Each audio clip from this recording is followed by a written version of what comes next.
Hello friends, आज के video में हम एक्सप्लोर करेंगे 4 ऐसे रूल्स जिनका यूज करके हम किसी भी फंक्शन में दिस की क्या वैल्यू होगी ये हम इजीली फाइंड आउट कर सकते हैं। सो विदाउट वेस्टिंग टाइम चलिए शुरू करते हैं। सो रूल्स समझने से पहले हमें 2 चीजों का समझना जरूरी है। सबसे पहली चीज है execution context. So execution context memory में वो स्पेस होता है जहां पे हमारा फंक्शन एग्जीक्यूट होता है, और जावास्क्रिप्ट में हर फंक्शन का अपना खुद का एक एग्जीक्यूशन कॉन्टेक्स्ट होता है। जब भी हम एक फंक्शन को कॉल करते हैं अंडर द हुड, जावास्क्रिप्ट उस फंक्शन के लिए एक एग्जीक्यूशन कॉन्टेक्स्ट क्रिएट करता है, और हर एग्जीक्यूशन कॉन्टेक्स्ट में एक स्पेशल वैल्यू होती है जिसको हम बोलते हैं दिस कीवर्ड।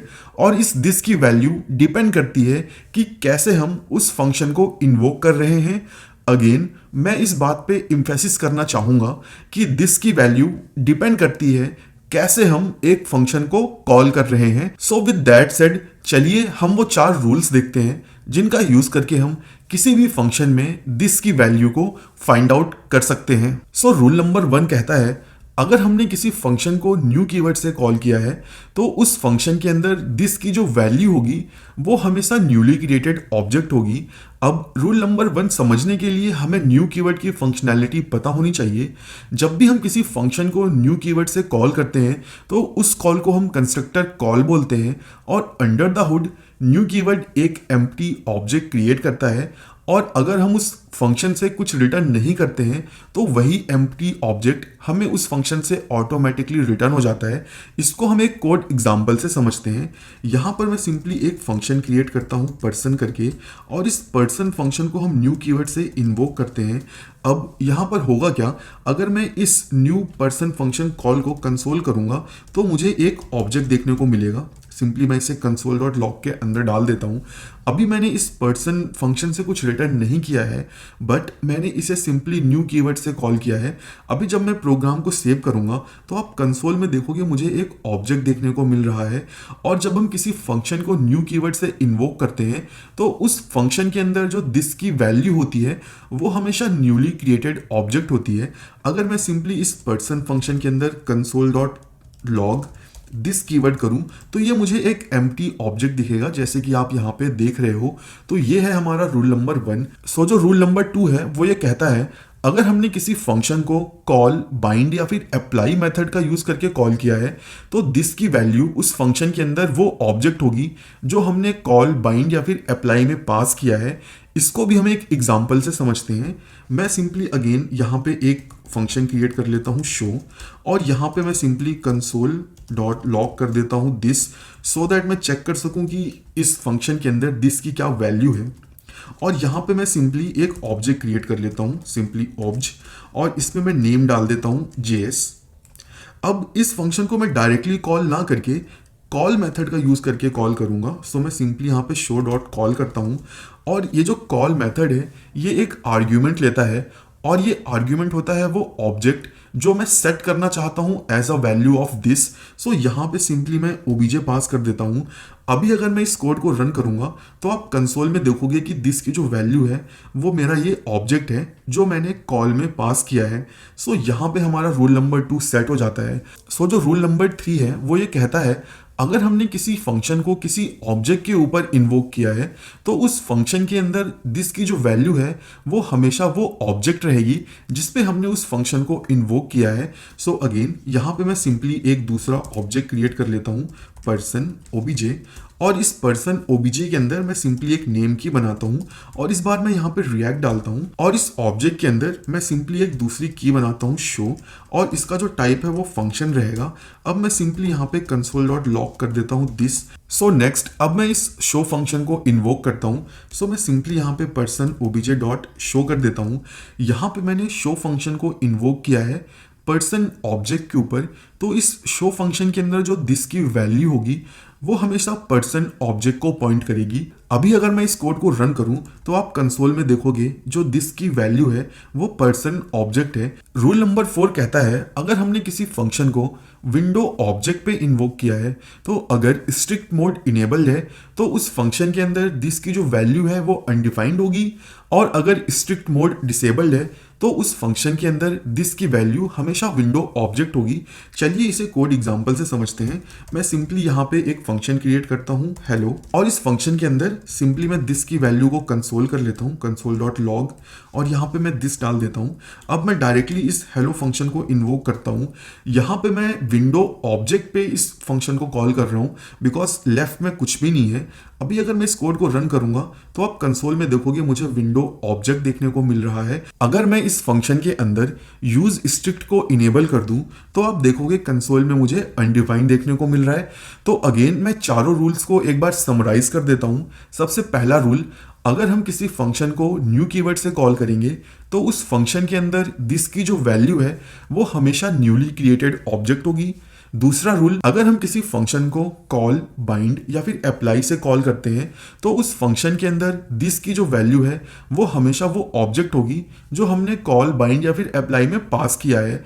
थर्ड रूल, अगर हम किसी फंक्शन को किसी ऑब्जेक्ट के ऊपर कॉल करते हैं तो उस फंक्शन के अंदर दिस की जो वैल्यू है वो हमेशा वो ऑब्जेक्ट रहेगी जिस पे हमने फंक्शन को कॉल किया है।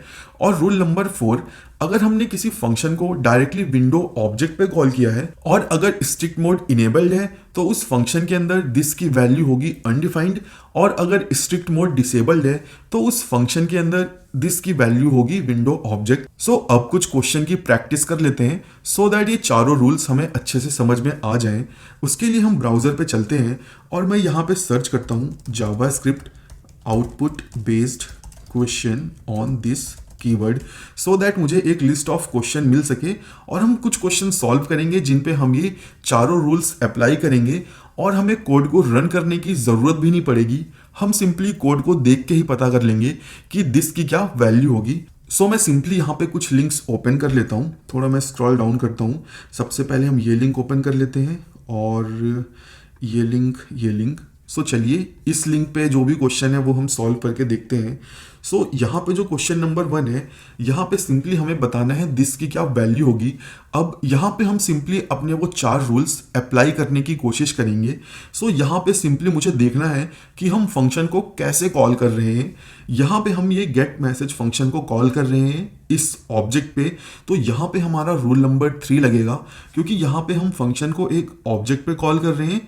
तो इस गेट मैसेज फंक्शन के अंदर दिस की जो वैल्यू है वो ये ऑब्जेक्ट ही रहेगी और इस फंक्शन के अंदर हम दिस डॉट मैसेज कर रहे हैं तो कंसोल में हमें सिंपली हेलो वर्ल्ड देखने को मिलेगा। चलिए हम आंसर एक्सपैंड कर लेते हैं। तो जी हाँ, हमें हेलो वर्ल्ड देखने को मिल रहा है। अब नेक्स्ट क्वेश्चन देखते हैं। मैं सिंपली क्वेश्चन नंबर 3 पे आता हूँ बिकॉज क्वेश्चन नंबर 2 में एरो फंक्शन है और एरो फंक्शन हमारे इस वीडियो के स्कोप से बाहर है। सो हम सिंपली क्वेश्चन नंबर 3 पे आते हैं। यहाँ पे सिंपली मुझे बताना है व्हाट इज लॉग्ड। सो हमें सिंपली ये देखना है कि मैं फंक्शन को कॉल कैसे कर रहा हूँ। अगेन यहाँ पे ये जो लॉग मैसेज है इसको मैं कॉल नहीं कर रहा हूँ, इसको मैं एज एन आर्ग्यूमेंट पास कर रहा हूँ सेट टाइम आउट फंक्शन में। और जब ये set time out function invoke होगा तो जो कॉल बैक मैंने पास किया है वो विंडो ऑब्जेक्ट पे कॉल होगा, ना कि इस ऑब्जेक्ट पे। तो यहाँ पे दिस डॉट मैसेज मुझे अनडिफाइंड देखने को मिलेगा बिकॉज विंडो ऑब्जेक्ट पे मैसेज करके कोई की होगी नहीं। अभी अगर हम आंसर देखेंगे तो हमें अनडिफाइंड मिलेगा। और अनडिफाइंड क्यों मिला? क्योंकि हमने सेट टाइम आउट में ये function log message as an argument pass किया है। यहाँ पे हम इस फंक्शन को कॉल नहीं कर रहे हैं। सेट टाइम आउट फंक्शन इस लॉग मैसेज को कॉल करेगा और वो डायरेक्टली उस फंक्शन को विंडो ऑब्जेक्ट पे कॉल करेगा। सो इस वजह से हमें अनडिफाइंड मिला। अब नेक्स्ट क्वेश्चन देखते हैं। सो इस क्वेश्चन में हमें बताना है कि हम लॉग मैसेज को कैसे कॉल करें कि मुझे हेलो वर्ल्ड देखने को मिले। इसका मतलब है मैं चाहता हूँ लॉग मैसेज में सिंपली दिस की जो वैल्यू है वो ये ऑब्जेक्ट रहे। सो ये प्रीटी मच स्ट्रेट फॉरवर्ड है। मुझे यहाँ पर रूल नंबर 2 यूज करना है। यहाँ पे सिंपली मैं लॉग मैसेज को कॉल करूंगा आइदर यूजिंग कॉल, बाइंड और अप्लाई, और एज एन आर्ग्यूमेंट मैं सिंपली ये ऑब्जेक्ट पास कर दूंगा। अभी अगर मैं आंसर को एक्सपैंड करूंगा तो आप सिंपली देखोगे इन्होंने कॉल और अप्लाई मेथड का यूज किया है जो कि प्रीटी मच स्ट्रेट फॉरवर्ड है। अब हम क्वेश्चन नंबर 5 देखते हैं। सो यहाँ पर भी एरो फंक्शन है तो इसे हम स्किप कर देते हैं। अब हम देखते हैं क्वेश्चन नंबर 6। सो यहाँ पे हमें बताना है इस कॉलबैक फंक्शन के अंदर ये जो दिस डॉट लेंथ है ये क्या होगा। सो यहाँ पे हमें सिंपली चेक करना है कि हम फंक्शन को कैसे कॉल कर रहे हैं और मैं इजिली दिस की वैल्यू को फाइंड कर सकता हूँ। यहाँ पे ये जो कॉलबैक फंक्शन है इसको मैं एज एन आर्ग्यूमेंट भेज रहा हूँ ये ऑब्जेक्ट डॉट मेथड में, और ये जो मेथड फंक्शन है इसमें मैं कॉल बैक को रिसीव कर रहा हूं और डायरेक्टली कॉल कर रहा हूं, यानी इसके लेफ्ट में कोई ऑब्जेक्ट नहीं है, दैट मीन्स लेफ्ट में विंडो है। सो इस कॉल बैक फंक्शन के अंदर दिस की जो वैल्यू है वो होगी विंडो ऑब्जेक्ट, और यहां पर हमने वैर कीवर्ड का यूज करके एक लेंथ वेरिएबल क्रिएट किया है। जब भी हम ग्लोबल स्कोप में वैर कीवर्ड का यूज करके वेरिएबल क्रिएट करते हैं, वो वेरिएबल जाके विंडो ऑब्जेक्ट में ऐड हो जाता है। सो इस वजह से विंडो ऑब्जेक्ट में लेंथ करके एक की होगी, और जब ये कॉल बैक फंक्शन हम कॉल करेंगे तो दिस डॉट लेंथ होगा 4। ये हम चेक भी कर सकते हैं। मैं सिंपली आंसर को एक्सपैंड करता हूं और सिंपली मुझे यहाँ पे 4 देखने को मिल रहा है। अब हम क्वेश्चन नंबर 7 देखते हैं। यहाँ पे अगेन हमें बताना है कि कंसोल में क्या लॉग होगा। अब अगेन हमें सिंपली ये चेक करना है कि हम फंक्शन को कैसे कॉल कर रहे हैं। यहाँ पे ये जो कॉल बैक फंक्शन है, इसको अगेन मैंने एज एन आर्ग्यूमेंट पास किया है ये ऑब्जेक्ट डॉट मेथड में, और इस बार हमने मेथड फंक्शन में कॉल बैक फंक्शन को एज एन आर्ग्यूमेंट रिसीव नहीं किया है। हम फंक्शन के स्पेशल कीवर्ड आर्ग्यूमेंट्स का यूज कर रहे हैं, और आर्ग्यूमेंट्स के 0 इंडेक्स पे जो वैल्यू है हम उसको कॉल कर रहे हैं। सो बेसिकली यहाँ पे हम कॉल बैक फंक्शन को इन्वोक कर रहे हैं आर्ग्यूमेंट्स ऑब्जेक्ट पे। तो ये जो कॉल बैक फंक्शन है, इसके अंदर जो दिस की वैल्यू है वो आर्ग्यूमेंट्स ऑब्जेक्ट को पॉइंट करेगी, और जो आर्ग्यूमेंट्स की लेंथ है वो है 3। तो कंसोल में हमें इस बार 3 देखने को मिलेगा। चलिए मैं आंसर को एक्सपैंड भी करता हूँ। सो अगेन यहाँ पे मुझे 3 देखने को मिल रहा है। सो अब चलते हैं दूसरे लिंक्स भी एक्सप्लोर कर लेते हैं। यहाँ पे सिंपली मैं ये लिंक ओपन करता हूँ और यहाँ पे मुझे ये क्वेश्चन देखने को मिल रहा है। यहाँ पे सिंपली बताना है क्या लॉग होगा। तो यहाँ पे जो गेट नेम फंक्शन है वो मैं कॉल कर रहा हूँ यूजर ऑब्जेक्ट पे, तो यहाँ पे रूल नंबर 3 लगेगा, और गेट नेम फंक्शन के अंदर दिस की जो वैल्यू है वो यूजर ऑब्जेक्ट को पॉइंट करेगी, और गेट नेम फंक्शन के अंदर हम सिंपली रिटर्न कर रहे हैं दिस डॉट फर्स्ट नेम। तो यहाँ पे जो फर्स्ट नेम है ये पीयूष को पॉइंट करेगा, जो कि स्ट्रेट फॉरवर्ड है। सो इन 4 रूल्स का यूज करके आप दिस पे बेस्ड कोई भी क्वेश्चन सॉल्व कर सकते हो। नेक्स्ट वीडियो में हम एक्सप्लोर करेंगे कि कैसे हम एरो फंक्शन के अंदर दिस की वैल्यू को पता कर सकते हैं।